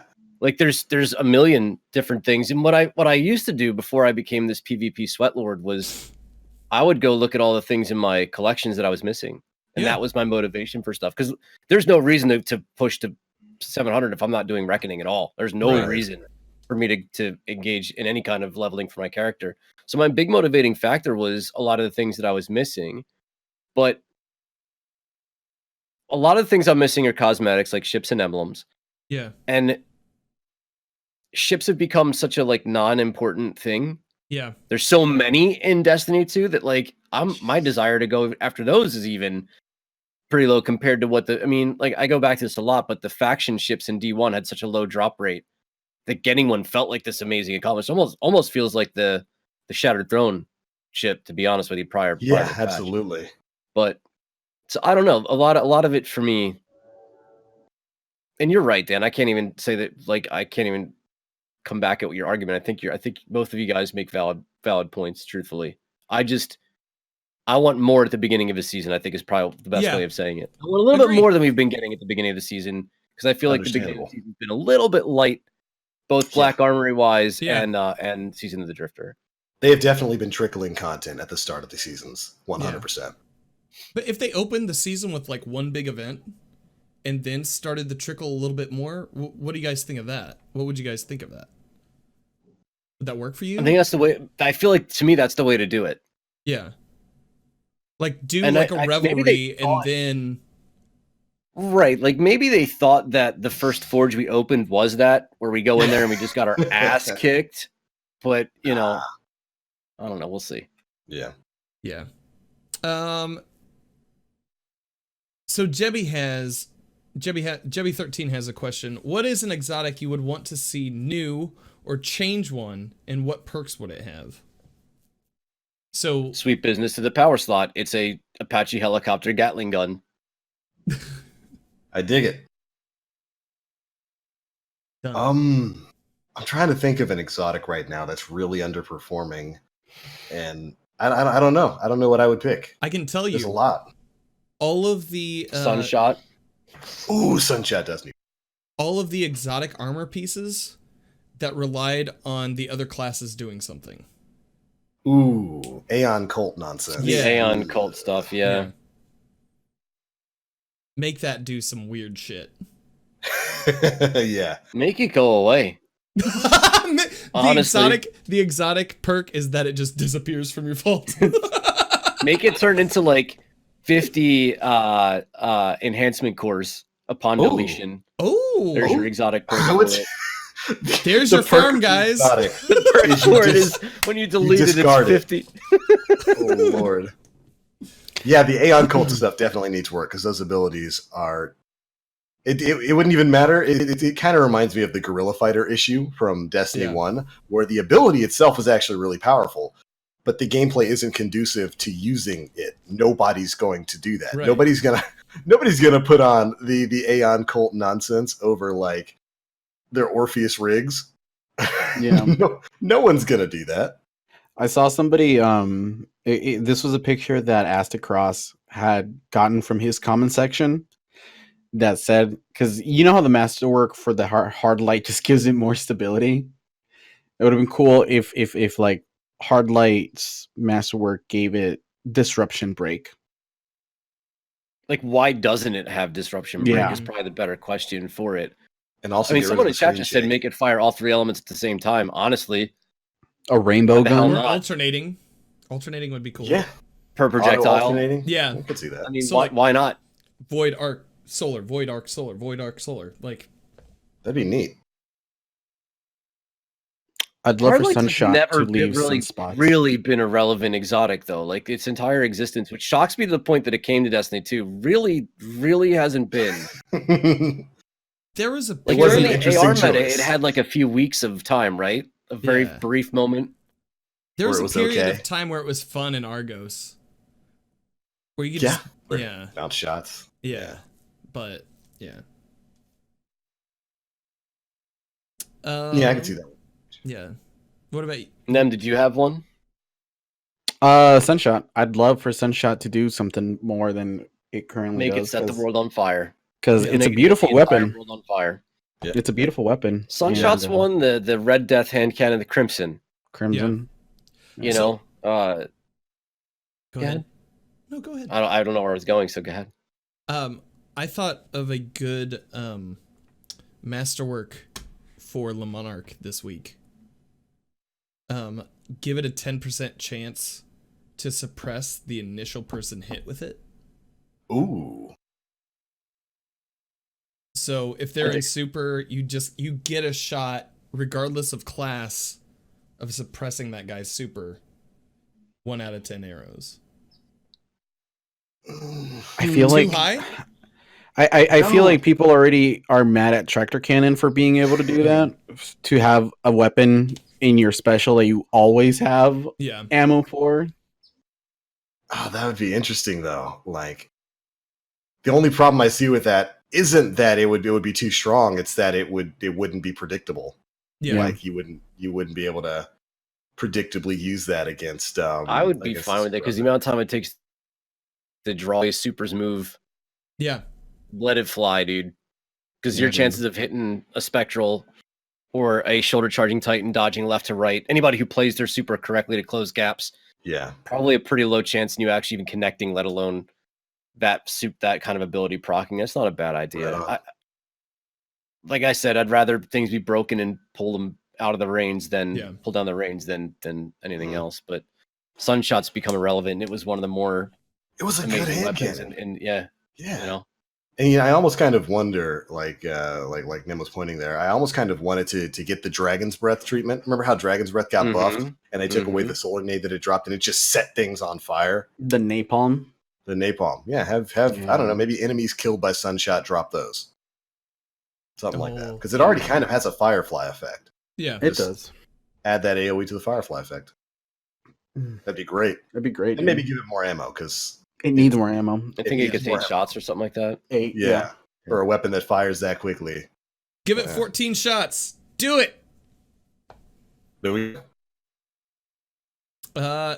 Grumpy Drunken One asks, you only have one more D1 exotic weapon to come back. Bolt Which caster. one would it be? Bolt caster. 100% juju. bolt caster. I know what TVO wants. I know what you want too. I know what you want, man. It's not even a secret. Yeah. Necrochasm would be pretty. Necrospasm? The necrospasm would be pretty interesting too, with the Christmas light explosions. What do I want, man? A certain silvered hawk. Well, yes, but that wasn't going to be my answer. Oh, okay. Surprised.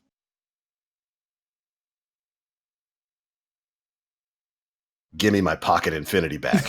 Oh! Hand it over, Bungie. It's been like 5 years. Hand it over.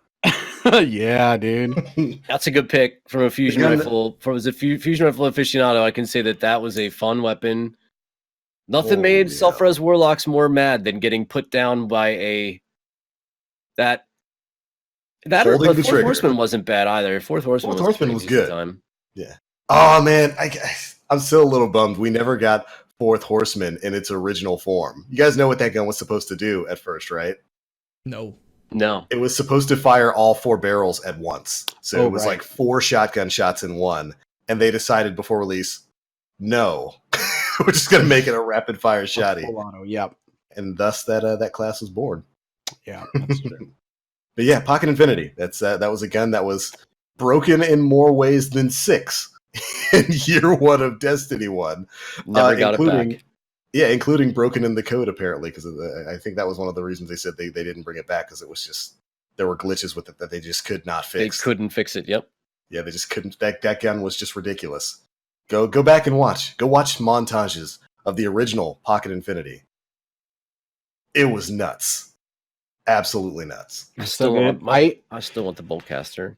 I remember that the Pocket Infinity is what I used in Rumble to get my grimoire for Rumble wins. Scum. Oh, absolutely. It was, but this was before like they had touched it at all. Like this was early. Oh, when it shipped, it was insane. It was ridiculous. Yeah, it was so like broken. 8 in the magazine, and with the chances that you had for getting your bolt back, as long as you didn't hit anything, it was just basically hold up, charge, bloop, bloop, bloop, bloop, bloop, bloop, bloop, bloop, bloop, until you get a kill. Yeah, it just continued. It was like super good advice. It just kept giving you your ammo back until you got a kill. Like, no worries, bro, I got you. Just walk into a room and wipe a team. Ooh, it was a good gun. Fuck, I miss Dark Drinker as well. Well, that's supposedly coming back. Leaks say that it might be a thing. We'll see. We'll see. Yeah, I hope so. I want to spend. Still wouldn't fit very well in the ecosystem of the game in terms of like endgame and battles and whatnot. As we see them, there's still not really a great place for it to actually function. Imagine it during Callus. Imagine it during. You can't use it during Callus. You can't get close to him. He's immune if you're off the play. If you can't. I mean, maybe you could use it. But I bet you Carolina Gamer would find a way to use it on Argos. But that's besides the point. The normal population would not. Yeah. So it's everything has a stop mechanic though. Right. Yep. So that I mean, that's the one thing about it that would make it ineffective in today's Destiny. So you might, maybe Spire Stars. Oh, I could see everybody circling him, just building a circle around him, and then just bloop, bloop, bloop, bloop, bloop. That'd be great. Oh my god, that'd be gross for during a primeval phase. Ooh, if they brought it back in the exact same form but it was in I think the issue would be how low sword ammo is. Yeah, sword ammo economy is terrible. Your sword bullets run out almost immediately. You only get like no 101 sword bullets. sword bullets. Every time it just tickles me so good. Yeah, you get maybe 4 swings and you're done. Oh my god, Right. yeah. Last question to close out the night. Is there anything that you guys would like to see changed about the milestone system? But Coffee9 asked that question. That's a good question, dude. It's a hard thing. I think, like, I'm such a specialized player anymore that I think my thought process on milestones is probably a little bit tainted, but I don't want to do them ever again.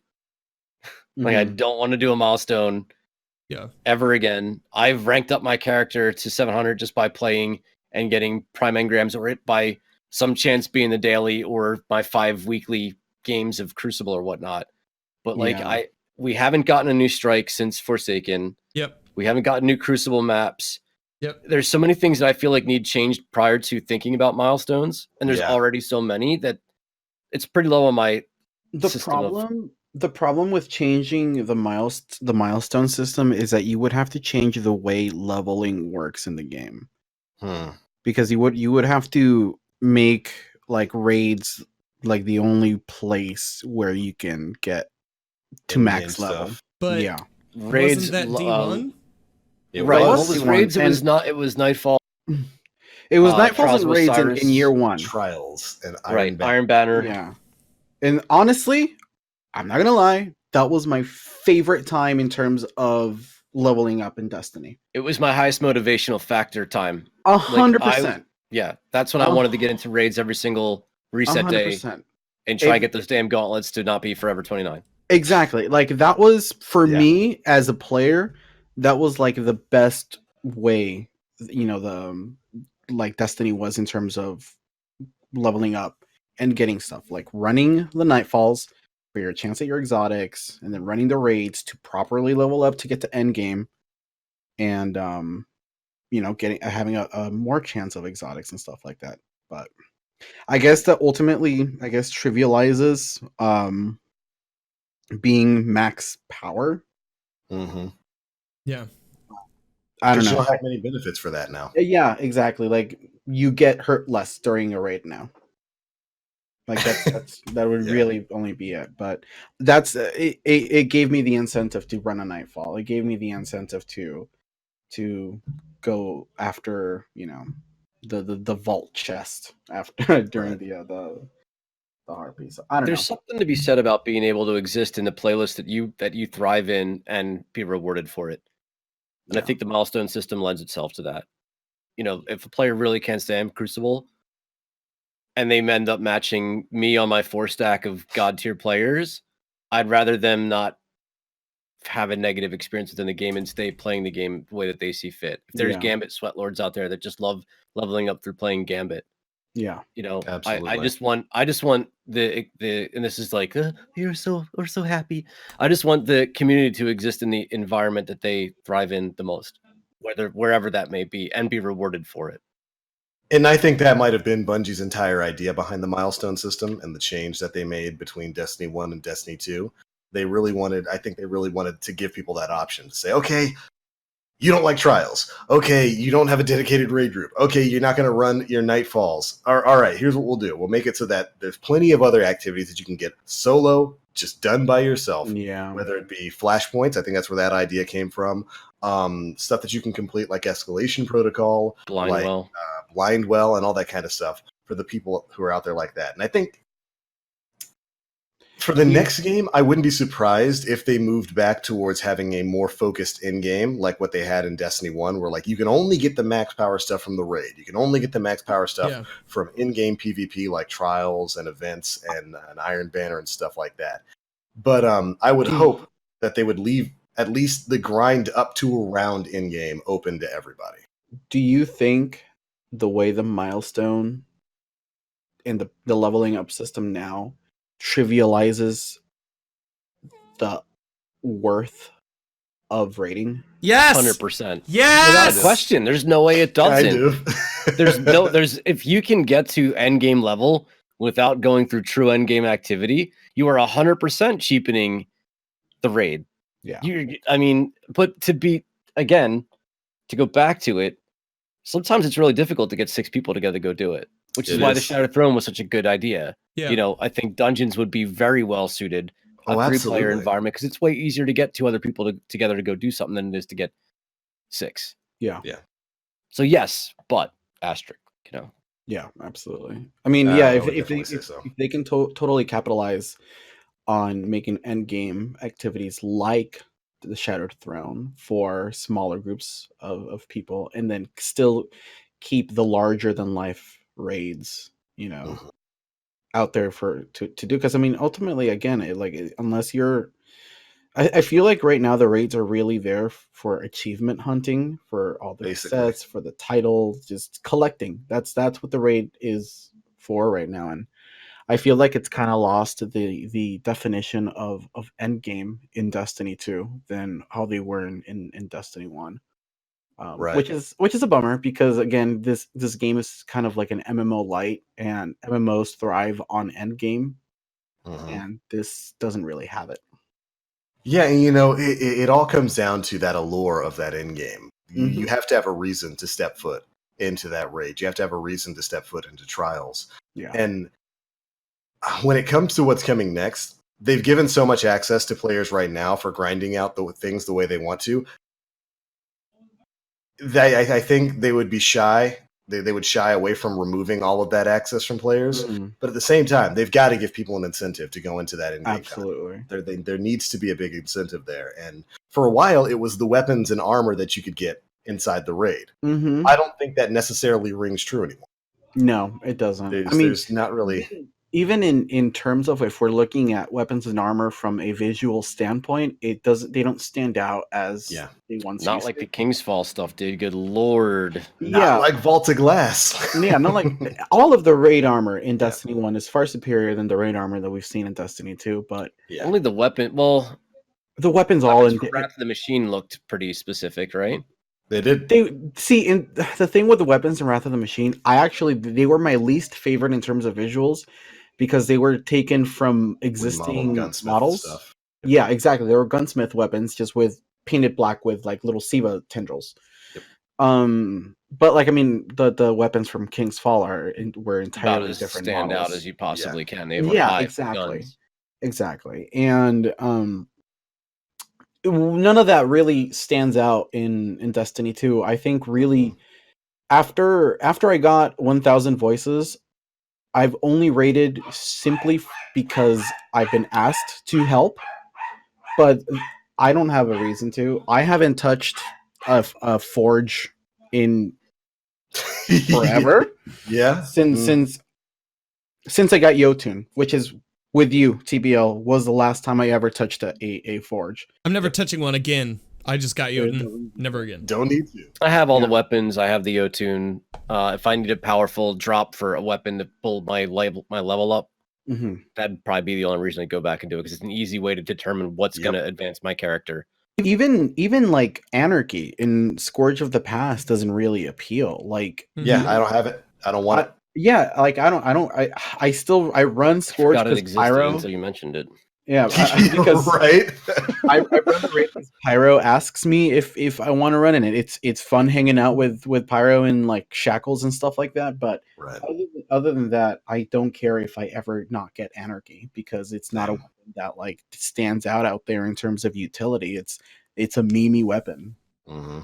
And even like the only weapon I can think of from Scourge of the Past that I would want to get is the threat level, the shotgun. Right. And I now no longer have a reason to go for it because that archetype got nerfed, and that ability that made it special was already on another gun called Ikelos. Yeah, and so if even like if we look at some of the raids that we have now compared to like the raid weapons that we have now comparatively to the raid weapons that we have in Destiny 1, like Vault of Glass had Vex Mythoclast, Leviathan had Acreus, which it's fun. It's a good weapon. Crotazen had Necrochasm, which while the weapon itself wasn't great when it came out, the process of obtaining it was fantastic awesome. Because it was an evolving weapon. You know, then we got the Touch of Malice, which was a lore heavy like weapon, and then building it from like the pieces of the War Priest, of Oryx's Heart, ultimately felt really cool to get it. The utility again was on the super low end of things, but none of those weapons, like in the current raids, feel as impactful as Yeah. getting them as they did in Destiny 1. Like even Is that Outbreak Prime, But is that a reflection of people not being able to get together to earn these weapons that were? I think it's a design issue. Yeah, Yeah. I would say so. Alrighty then. I think it's just I don't know. Design and There was investment definitely a big shift in terms of visual design that kind of went down a little bit with Destiny 2 compared to We saw a dramatic increase in ships, in sparrows, in shaders, in ghost shells. And some shaders are rather lackluster. Some shaders are duplicates, They Yeah. are. depending on what they're Too on. much- They'll do the same thing. So I think a large portion of why you're seeing, and if you want to call it design, I think a large reason why we're seeing that is because the team was so busy doing.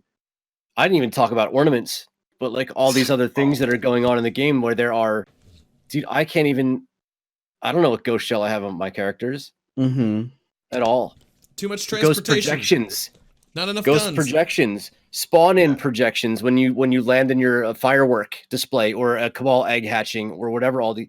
These are all things that came from the design team. And while they are very aesthetically pleasing and very diverse cool. for the most part,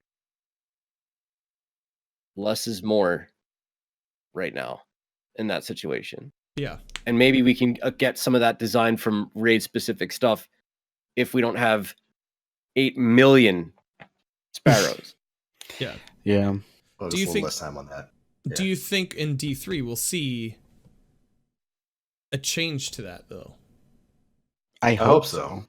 It depends on how Bungie wants to run the funding. Yeah. I think it's going to depend heavily on how on the way Bungie wants to work the cash flow as they take ownership of their own product. And where they distribution. prioritize their assets. Yeah, Prioritize assets. Dan, Yeah, I mean, maybe we'll see less of Never it, change. but I hope so. I mean, ultimately, I think a lot of this comes down to, and I guess we can end here. Yeah. But a lot of this comes down to investment. Yeah. Right now there's a bit of an investment issue with some of the in-game content in Destiny 2, whereas people don't find a reason to run some of these raids and whatnot. I think the perfect example of that is Trials of the Nine, which we had for the first year of Destiny 2, and didn't see numbers anywhere near Trials of Osiris back in D1. And I do believe that was heavily due to an investment issue. Prior access to, since they started locking it behind DLC releases, I do believe, but investment. There wasn't really much of a reason to run it because the armor set was cool and unique looking, but the weapons weren't really that much better than some of the stuff you can get in other areas of the game. Yeah. And people just didn't find a reason to jump in there. People right now, most of us forgot about the Anarchy, which is the latest raid, Scourge of the Past. There's an investment issue there.